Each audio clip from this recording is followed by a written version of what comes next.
नमस्कार, मैं हूं श्री नारायण तिवारी और आप देख रहे हैं नेशनल न्यूज।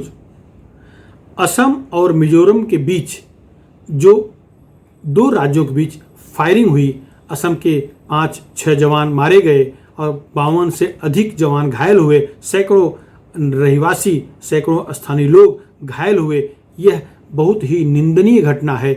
भारत के ही दो राज्यों के बीच में ऐसी झड़प हो, आपस में पुलिस फायरिंग हो, यह नहीं होना चाहिए था। ये हुआ है तो निश्चित इसके पीछे कोई न कोई बड़ा षड्यंत्र है। षड्यंत्र पर हमारी केंद्र सरकार को भी और दोनों राज्य सरकारों को भी, असम की राज्य सरकार और मिजोरम की राज्य सरकार को भी सोचना चाहिए। सोचिए, मिजोरम की तरफ से जो झुंड आया था, पुलिस के साथ साथ जो झुंड था, वहां लाइट मशीन गन चली, जो लाइट एलएमजी सेना के पास होती है। सामान्य तौर पे पुलिस के पास भी एलएमजी नहीं होती, अगर होती भी है तो उन्हें ले जाने की इजाजत नहीं है। जनता में जब कुछ आक्रोश होता है तो एलएमजी लेके पुलिस नहीं जाती है। एलएमजी चली है, इसका प्रमाण मिला हुआ है। एक डीआईजी लेवल का एक आईपीएस, सीनियर आईपीएस घायल है इस फायरिंग में। असम की धरती पर घुसकर यह फायरिंग हुई है, ये दुर्भाग्य की बात है। इसके पीछे जो दिख रहा है, जो खबरें छन के आ रही हैं, ये दो सरकारी एजेंसियों की आपसी झड़प नहीं है, इसमें विदेशी हाथ है, इसमें चाइना का हाथ है। चाइना मिजोरम के लोगों को, चाइना असम के लोगों को जो सीमावर्ती क्षेत्र में रहते हैं, भड़काने का काम कर रहा है। इसमें बड़े पैमाने पर रोहिंग्या वहां बसाए गए हैं। कांग्रेस के कार्यकाल में रोहिंग्या बसाए गए हैं, असम में भी और मिजोरम में भी। बांग्लादेशी घुसपैठिए बसाए गए हैं, असम में भी मिजोरम में भी। ये इसके पीछे उनका हाथ बताया जा रहा है। आश्चर्य यह है कि उनके पास इतने बड़े पैमाने पर हथियार कहां से आए, लाइट मशीन गन कहां से आई, कैसे वो इस तरह से फायरिंग कर पाए, मुझे भी विश्वास नहीं हो रहा है। मिजोरम की पुलिस भी अगर फायरिंग की होगी तो लाइट मशीन गन का उपयोग करेगी, ऐसा विश्वास नहीं हो रहा है। यह समस्या आज़ादी के पहले से ही है, दो राज्यों के बीच में ये समस्या थी। 70 साल कांग्रेस ने राज किया, कभी नहीं सोचा सीमा विवाद मिटा दे। 7 साल प्रधानमंत्री नरेंद्र मोदी की सरकार भी काम करते हो गई। क्योंकि इस तरह की झड़पें नहीं हुई हैं, इसलिए शायद इतना ध्यान आकर्षित नहीं हुआ। अब लग रहा है समय आ गया है कि केंद्र सरकार को सीमा विवाद समाप्त कर दे। लगभग 164 किलोमीटर की सीमाई इलाके हैं, दोनों राज्य के बीच में सीमावर्ती इलाके हैं, जहां हाईवे है वहां सेंट्रल फोर्स भी तैनात की गई है। लेकिन जहां झड़प हुई है, ये दुखद है, कछार जिले में झड़प हुई है।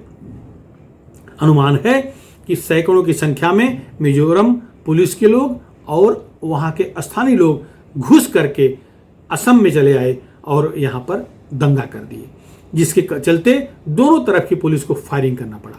तो फायरिंग हुई, लेकिन लाइट मशीन गन कहां से चली, बम गोले कहां से चले? पुलिस के पास बम गोले नहीं होते। पुलिस तो आंसू गैस के गोले छोड़ती है भगाने के लिए, हवाई फायरिंग करती है भीड़ भगाने के लिए। मिजोरम पुलिस भी प्रशिक्षित पुलिस है, असम पुलिस प्रशिक्षित पुलिस है, ये कोई गुंडे नहीं है। निश्चित रूप से अगर टारगेट करके फायरिंग हुई है तो गुंडों ने किया है। मिजोरम में भी जो म्यांमार के गुंडे हैं, जो बांग्लादेशी गुंडे हैं, इन लोगों ने फायरिंग की है, ऐसा अनुमान है। जांच होगी, जरूर पता लगेगा। वैसे असम के मुख्यमंत्री हिमंता बिस्वा शर्मा ने तो वीडियो वायरल किया है, जिसमें दिख रहा है कि जब पुलिस वाले असम के घायल हुए हैं, मर गए हैं, तो वहाँ की स्थानीय भीड़ और पुलिस अपनी भाषा में जश्न मना रही है, खुशियाँ मना रही है। तो जो पुलिस खुशियाँ मना रही है, उनका वीडियो है, वो पकड़े जाएंगे, कहीं नहीं जाएंगे।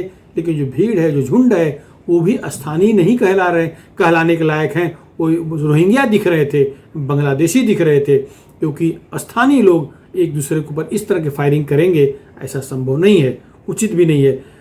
कई वीडियो असम के मुख्यमंत्री ने अपने ट्विटर अकाउंट से शेयर किया है, ट्वीट किया है। देख करके लग रहा है कि ये कोई भारतीय लोग हैं, आपस में इस तरह से लड़ेंगे और सरकारी एजेंसी लड़ेगी, ये विश्वास नहीं हो रहा है।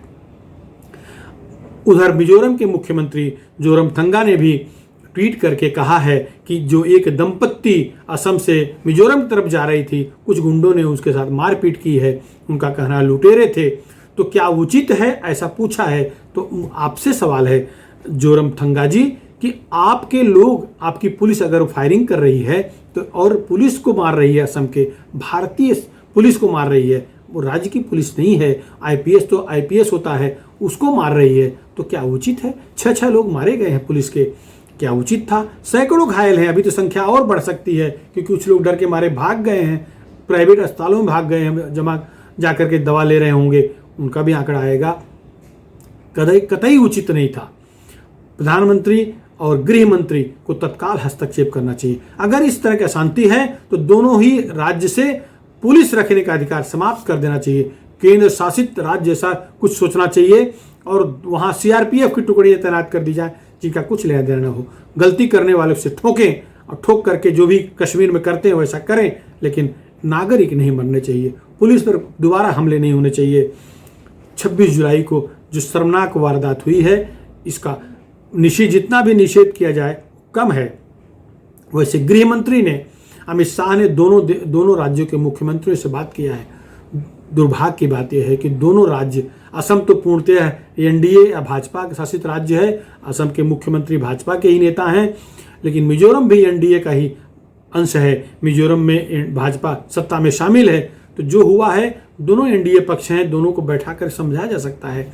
दोनों सरकारें एनडीए की सरकारें हैं, तो कठिन नहीं है समझाना, लेकिन यहाँ तक स्थिति क्यों पहुंची, ये बड़ी चिंता की बात है। अगर ये फरवरी में तनाव था, जनवरी में तनाव था, तो इस पर अब तक फैसला ले लिया जाना चाहिए था। ये क्यों नहीं हुआ, ये देखना चाहिए। वैसे भी केंद्रीय गृह सचिव ने दोनों चीफ सेक्रेटरीज को बुलाया है, दोनों राज्यों के, बैठक होगी। प्रधानमंत्री भी इस पर पहल कर रहे हैं, मामला सुलझ जाएगा। लेकिन जो 6 पुलिस वाले मारे गए हैं, शहीद हो गए हैं, क्या उनकी भरपाई हो पाएगी? उनके परिवार को क्या वो लौट पाएंगे? नहीं, पैसा दे देगी सरकारें, लेकिन जो मारे गए तो मारे गए, नहीं होना चाहिए। ऐसी समस्या और कई राज्यों में है। वैसे एक बात और सोचने लायक है कि जिन राज्यों में भाषाई विवाद हैं, उनको सुलझाने के लिए अभी तक कोई कदम केंद्र सरकार ने नहीं उठाया। 70 साल से कभी कांग्रेस सरकारों ने नहीं किया। महाराष्ट्र कर्नाटक विवाद है, झारखंड बिहार विवाद है, और इस तरह से बहुत सारे इलाकों में विवाद चल रहा है। राजस्थान और गुजरात का विवाद है। इनको निपटाने के लिए, ये उदाहरण मानते हुए, इस वारदात को एक नज़ीर के तौर पर लेते हुए केंद्र सरकार को चाहिए कि जहां जहां विवाद हैं उन्हें निपटा दे, उन्हें सुलझा दे, जैसे भी सुलझे, जो भी हथकंडा अपनाना हो, लेकिन विवाद निपट जाना चाहिए। भाषाई आधार पर विवाद बना रहना उचित नहीं है। फिलहाल इस मुद्दे पर इतना ही। आपको हमारा वीडियो कैसा लगा?